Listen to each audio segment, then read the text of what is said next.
On Carter, who has a very special guest. Absolutely. Paul Durso with Durso Capital Management here with us. We're talking about Valentine's Day, which is 2 weeks away.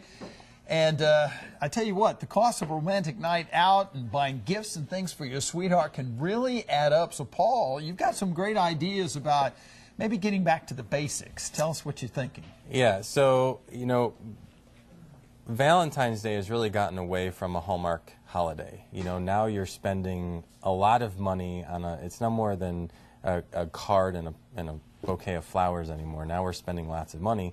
And today we want to talk about basically how to bring that budget right back in and be a little bit more romantic. Because I think sometimes we associate monetary value with romance. We're thinking, the bigger the gift, the more expensive it is, the more I love my sweetheart. But that's not necessarily true, is it?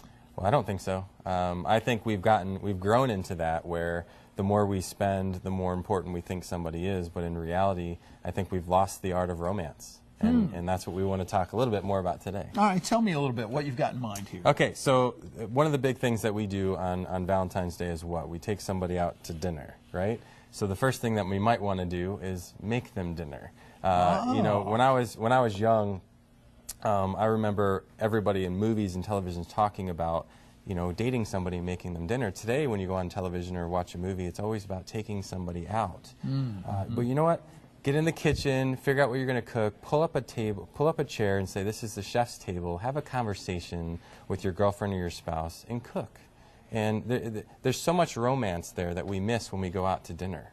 And there's so many things that can happen that are that can start in the kitchen and having conversations, and you don't have to spend a lot of money to do it. Wow. All right. What next? All right. The next thing we want to talk about is basically, the next big thing that somebody does on Valentine's. They go to dinner, and then they do what?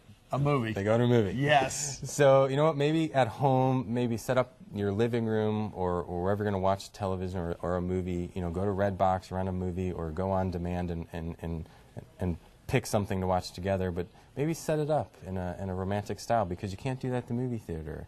No, that's true. So yeah. A lot of fun things you can do at home and make it personal that you can't when you're out. Oh, okay. Next step. And the last one that we're going to talk about is the gifts. Now, this is a little bit more personal for me in the sense that I've converted Valentine's over to be a love holiday for teaching my boys how to love and treat a girl right. So what we do on that day, on Valentine's Day, is we have a love party, and I teach my kids how to make mom something that shows how they feel about her, so a card or something. But the point is, I want my boys to understand that they put time and energy into something, and women love to have money spent on them, don't get me wrong. But if you put a little thought and energy and effort into doing something and making something, as corny as it could be, the value behind that is much more expensive than the money that can be spent on the gift. And that's what I'm teaching my boys, and that's what I'm telling these people is, don't be afraid to put some time and energy into something and make something. It doesn't have to be just cheap. It can actually be incredibly valuable. Paul Durso, Durso Capital Management. Some excellent, wonderful ideas here. Looking forward to Valentine's Day. Me too. Thank you so much, Paul. All right, 12 minutes before 9 o'clock. Stay with us. We'll be right back.